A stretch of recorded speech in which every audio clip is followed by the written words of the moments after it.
PoPS-related crew that you guys have been here forever. Sway, the Damon crew, whoever's here. If you guys want to come up, if anyone has a question.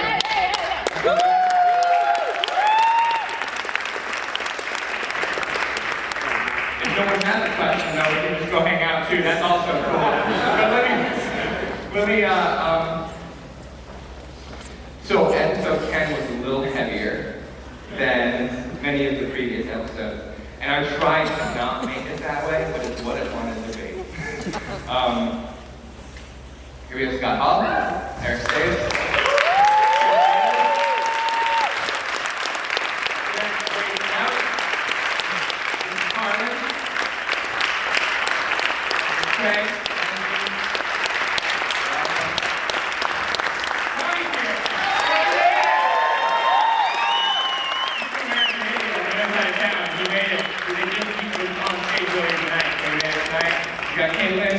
I thought that was her. Yeah, so if anybody, there he is. Oh, and here's Ryan Wolf, Director of Photography.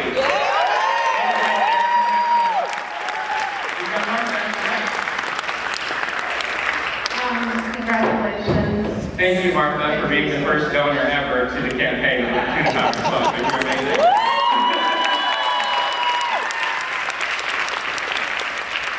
So how much did you know about this episode when you started 10 years ago?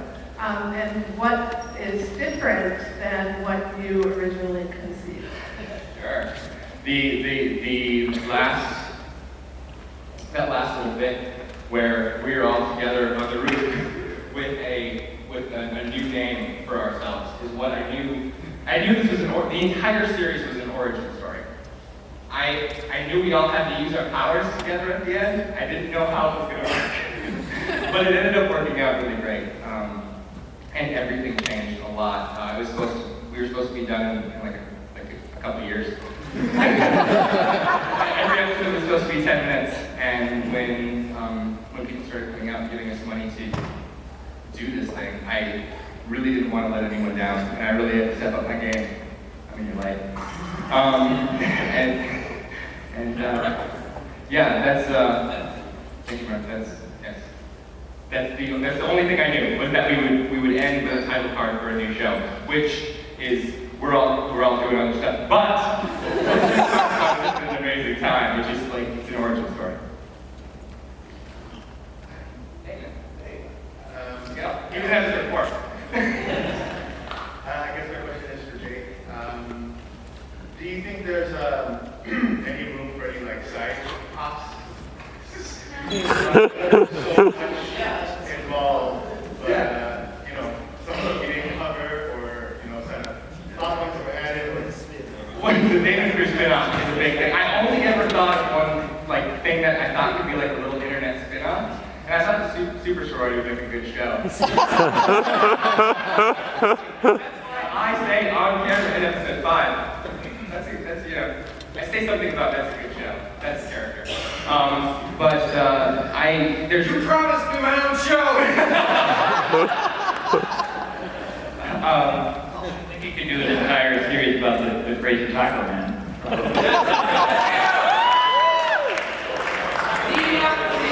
Taco Maniacs and the Medion team, absolutely.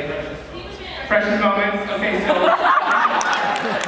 for people who didn't donate to the campaign, like Tommy Martin in episode 8, it was. He did a series of cell phone videos that he called Precious Moments from set, where he would offer very precious kind of wisdom. It was amazing. There are tons of stories to be told here, but we told the story. We finished what we set out to do with the same people. Yeah, amazing.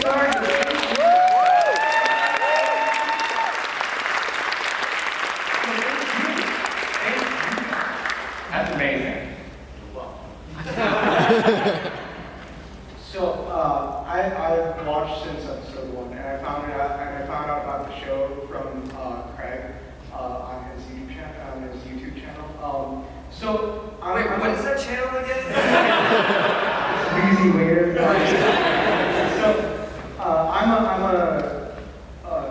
I'm a beginning in high school.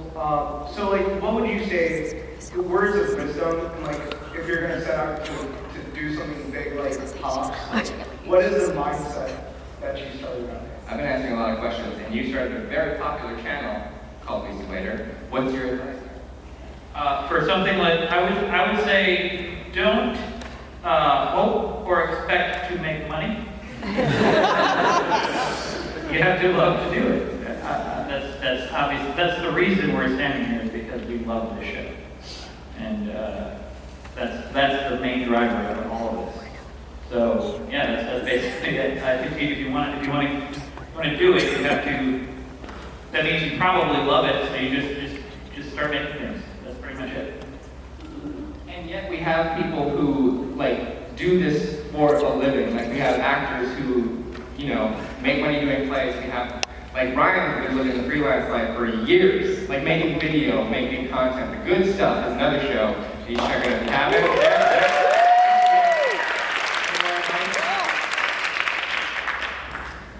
Well, it depends on exactly what you want to get into. If you want to start a web series, I think it's good to have a plan for like, as opposed to just like, we'll just shoot this in our free time. It doesn't really work that way. But yeah, you know, like the guy said, just start making stuff. I mean, I think that's really the best advice. You know, obviously, if you want to go to school for it, that's great. It's good to get professional experience, but just get out there and start shooting stuff. Anyone else? I mean, I have nothing to do with like making anything aside from being in this show. But I would say we all love each other. We have a blast doing it. So if you're gonna do this, and find people that love doing it too, and that's gonna make all the difference in the world, I think. Yeah, surround yourself with awesome people. That really helps. I just want to say thank you for letting me be involved in that way. Yeah. Thank you, Brad. And I just want to say, inspire this support and you just want to do stuff to help out because you're such wonderful people, all of you.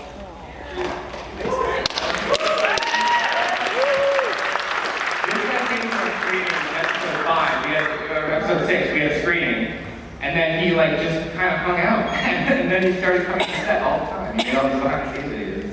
Thank you, right? That's awesome. Thank you, sir.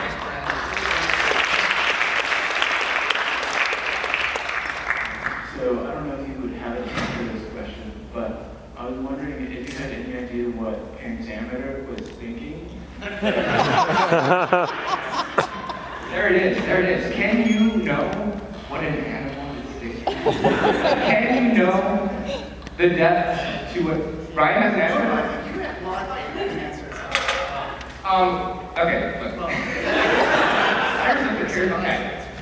I was never gonna answer this. Like this is like up to interpretation.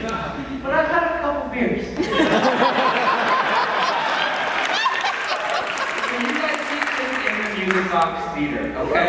Look, animals, especially animals like guinea pigs. Thank you, David. Those were David's guinea pigs. What were their names? Beautiful. Awesome. And okay, so basically, an animal will function off of instinct. So what they are thinking is not. It's immediate. It's eternal. All it is like they're functioning on pure instinct. So if a guinea pig was to open a portal, it wouldn't be to anything that we understood. It would be to basically animal subconscious. And that animal subconscious is looking to be the best. And so all it wants is what its host wants. That's why it wants it. Okay, so I kind of answered that. That's what I was looking for. Hi guys. Hi Claire. So my question is, if you guys could describe your experience in PoPS with only one word, what word would you guys use? Cold. Way too much cold. One word, Claire? One word. Awesome. I'm gonna say amazing. Fight.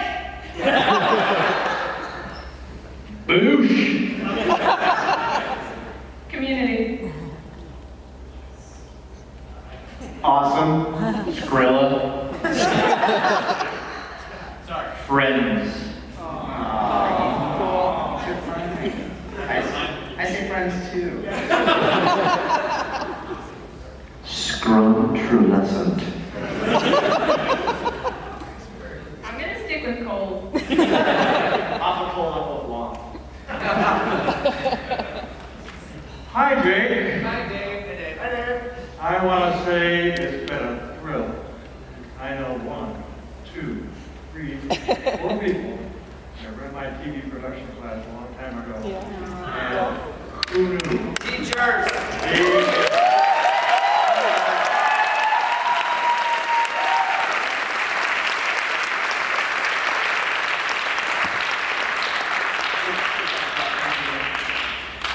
Who knew? Did you guys know that we would be doing this for 3 years? Oh, sorry, 5 years ago. 3 years in, we did an update for PoPS Update 100, and at the end of it, Chris Davis said, "To 3 more years," and we said, "No." That was 5 years ago. Yes. Right? All right. So, like, the question in everyone's mind is, who does Donald end up with? I mean, because you get a happy ending. You get with, you know. You don't think his ending's happy? You don't think his ending's Well, it's happy. He ends up with justice. So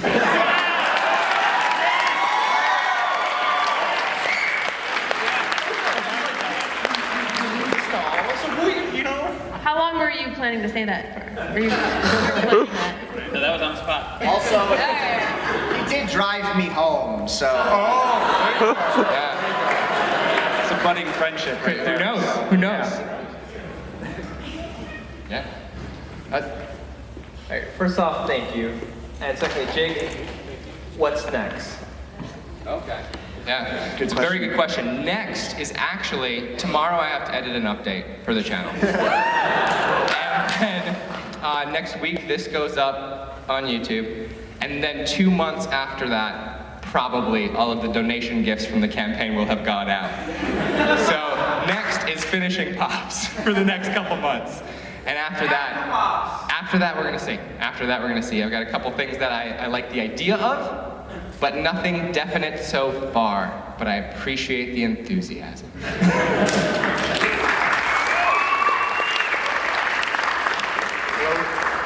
It's kind of cool to be this close to you guys. Usually you're like this close on my little phone. But not to bring kind of a downer, but what's your biggest critique for PoPS? Episodes 1 and 2. Yep. Donald should have been the bad guy longer. He was supposed to be. Precious wanted a superpower. So did Steven Man. So did Steven Man. Up the show. And to keep Staves and Vogel around longer for sure. Yeah. Yeah, thanks a lot for killing me. It was. Getting split in half is not bad. Okay, so. No, Ryan, wait one second. Well, I'm thinking. Say something. So, There's too many. There's too many. I mean, I wish it would have been cool if we could have done like a whole season in a year. Like a whole season meaning like 10 episodes. Yeah. But that's, yeah. I can't really say that's a critique because that's not possible. But yeah, I don't know. It was a wild ride. Anybody else before you got there? Wait. Well, no, I was Okay. I was moving things along. Yeah, okay. Okay, so I had a hunch you were going to kill Jonas, so thank you for not doing that because He died for a second. and you killed him a little bit, but not entirely. So thanks. Just a bit. But my questions are like, because I've been trying to figure this out.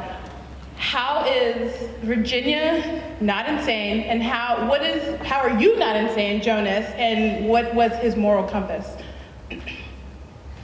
That's Tough one. How is Virginia not insane? From pausing time forever. It's a really good question. I think, like Jonas, she just carried a lot of it with her, and it was just a heavy load. I don't know, maybe she is a little insane. Maybe a question about the pillow fights. Maybe. That is so. Your question. Okay. The question is a good one. It's a solid. Because honestly, anybody who has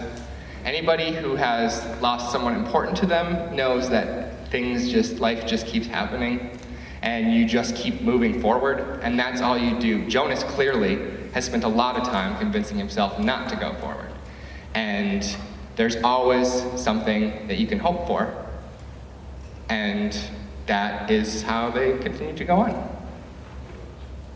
He got what he hoped for, luckily. Just in the nick of the time. You had a line. I cut it out of the episode. Reverse Sleeping Beauty. Oh yeah. Hi there. This is a question for Ryan. When are you going to finish Effed in Space?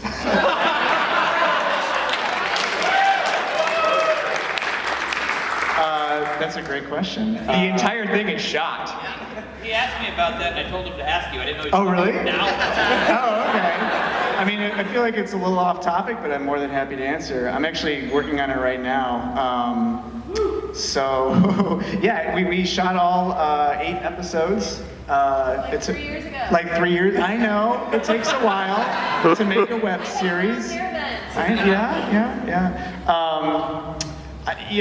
and I'm working on it now. Actually, I'm hoping to do a fundraiser soon to raise a little bit of money so that I can actually finish it all at once. And so hopefully that'll happen.